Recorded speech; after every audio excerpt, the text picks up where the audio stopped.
Soal dan pembahasan jarak titik ke titik dimensi 3 kelas 12. Soal yang pertama, diketahui kubus ABCD EFGH dengan panjang rusuknya 20 cm. Hitunglah jarak antara titik-titik berikut: A, B ke F, B, A ke D, C, G ke H, D, A ke C, E, H ke B, F, G ke titik tengah AB. Nah, sekarang pembahasannya kita kupas satu persatu. Kalian harus menuliskan dulu apa yang telah diketahui pada soal tersebut. Apa saja yang diketahui, kita tulis ya.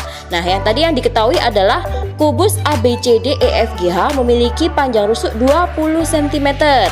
Kemudian yang ditanyakan tadi ada berapa? 6 ya. Yang pertama tadi B ke F, A ke D, G ke H, A ke C, H ke B, kemudian G ke titik tengah AB. Kita bahas satu persatu. Yang A dulu. Tadi A jarak B ke F. Nah, kita buat garis bantu di sini, kita kasih warna yang lain, yaitu jarak dari B ke F. Semacam ini ya. Nah, jarak titik B ke F itu diwakili oleh panjang ruas atau garis dari rusuk BF.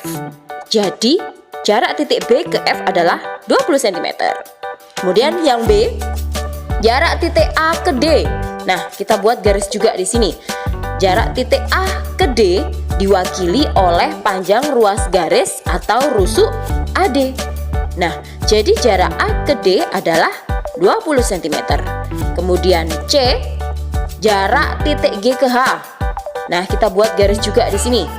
Jarak titik G ke H diwakili oleh panjang ruas garis atau rusuk dari GH. Jadi jarak titik G ke H adalah 20 cm. Kemudian yang D, jarak titik A ke C. Nah, kita buat garis di sini.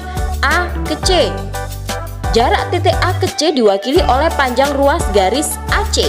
Sedangkan ruas garis AC merupakan diagonal bidang alas ABCD.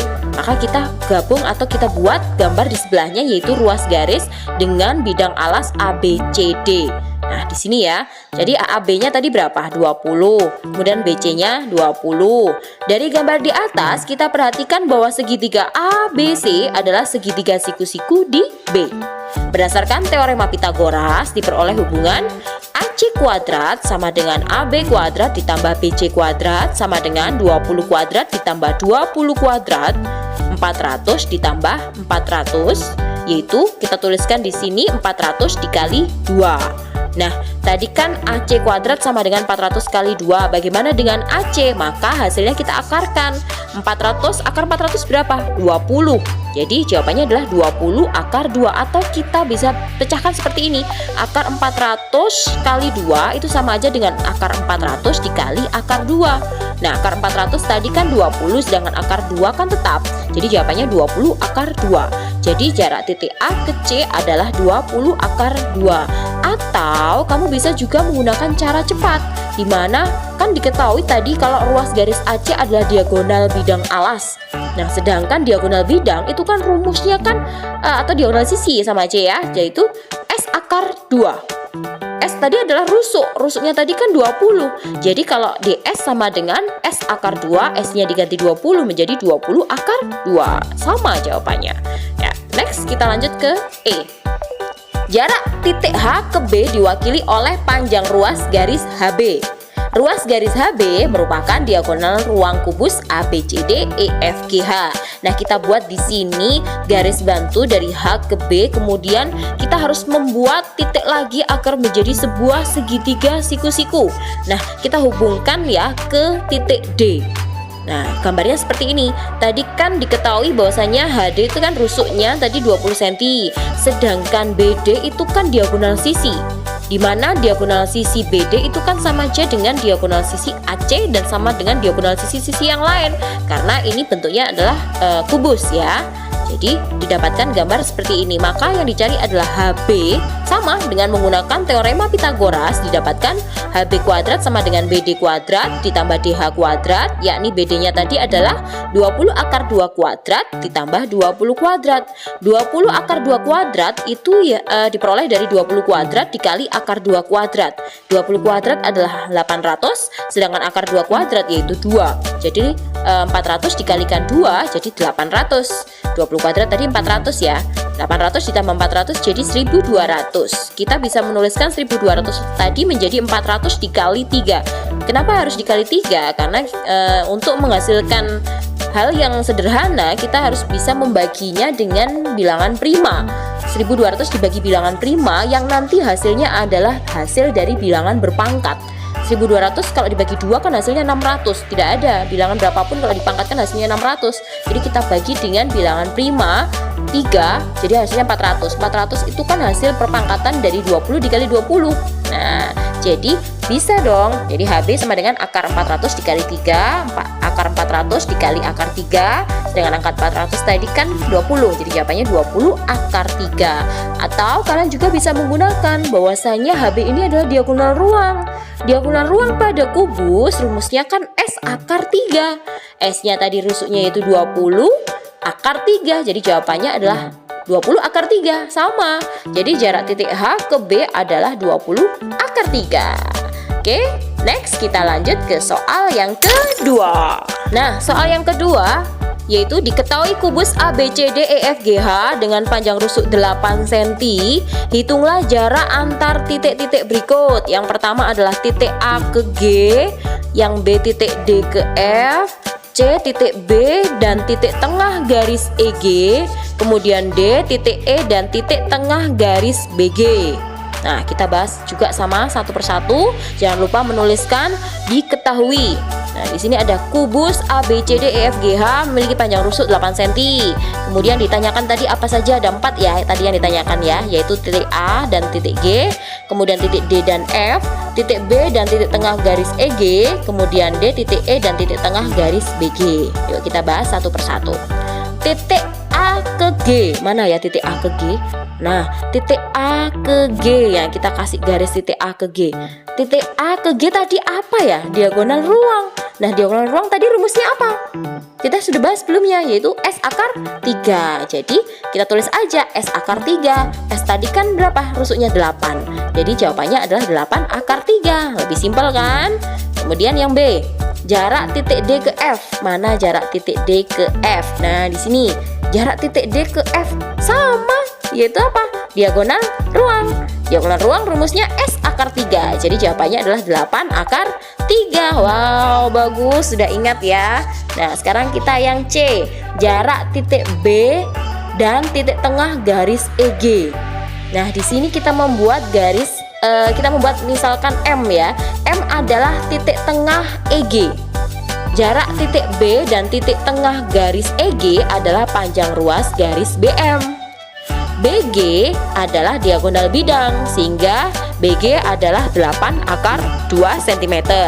Sedangkan EG diagonal bidang juga, jadi EG-nya 8 akar 2 cm.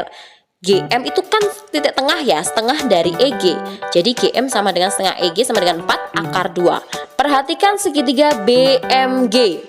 BMG. Nah, siku-sikunya ada di mana?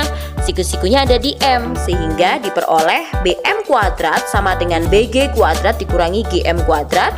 Nah, BM berarti akar dari BG kuadrat dikurangi GM kuadrat. Sama dengan akar dari BG-nya tadi 8 akar 2 kuadrat dikurangi 4 akar 2 kuadrat. Nah, 8 akar 2 kuadrat hasilnya adalah 128.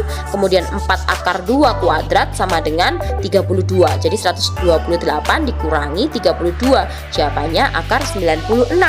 Sama, kita bagi dengan bilangan prima. Kalau bilangan prima itu jadi berapa tadi? 2. Bagi dengan 2, ada nggak ya hasil perpangkatannya? Nggak ada. 3? Nggak ada. 5? Nggak ada. Coba 6 bukan bilangan prima, Bu. Ya, tapi apakah hasilnya nanti menghasilkan bilangan berpangkat? Akar 96 saat dibagi dengan bilangan 6, meskipun dia bukan bilangan prima, hasilnya adalah 16.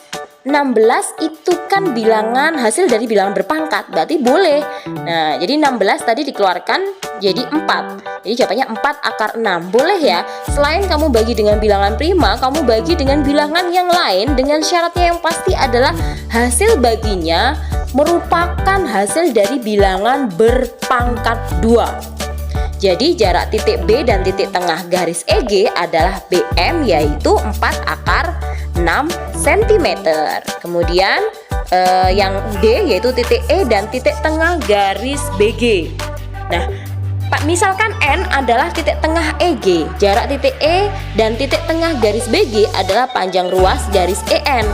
BG diagonal bidang 8 akar 2 cm.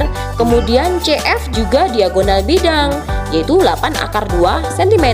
Jadi FN yaitu setengah dari CF, yaitu 4 akar 2 cm. Kemudian perhatikan segitiga EFN, siku-siku di F.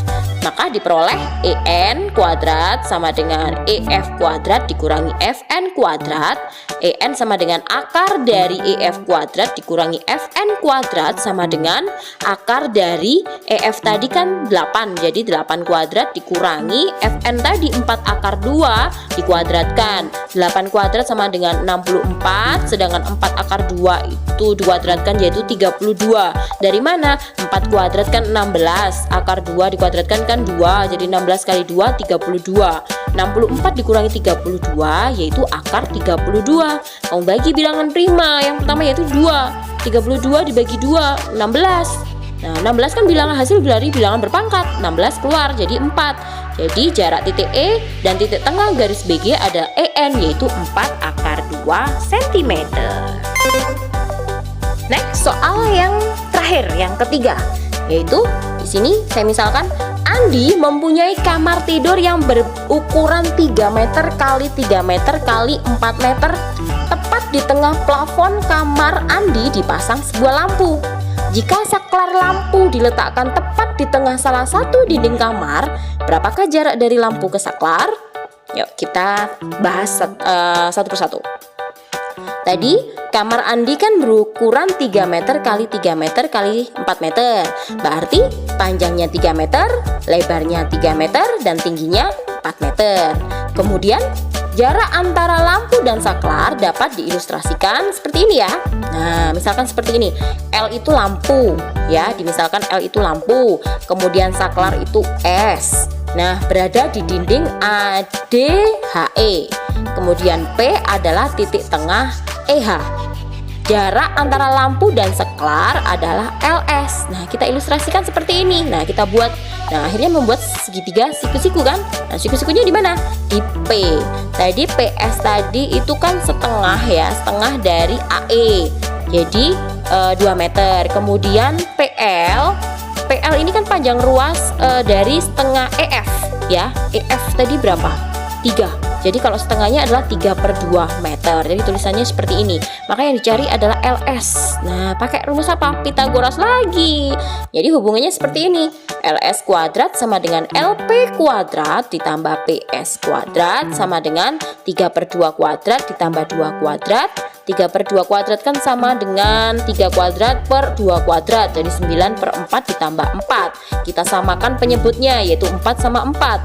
Nah, 4 itu jadi menjadi 16/4. Jadi 9 tambah 16 yaitu 25/4.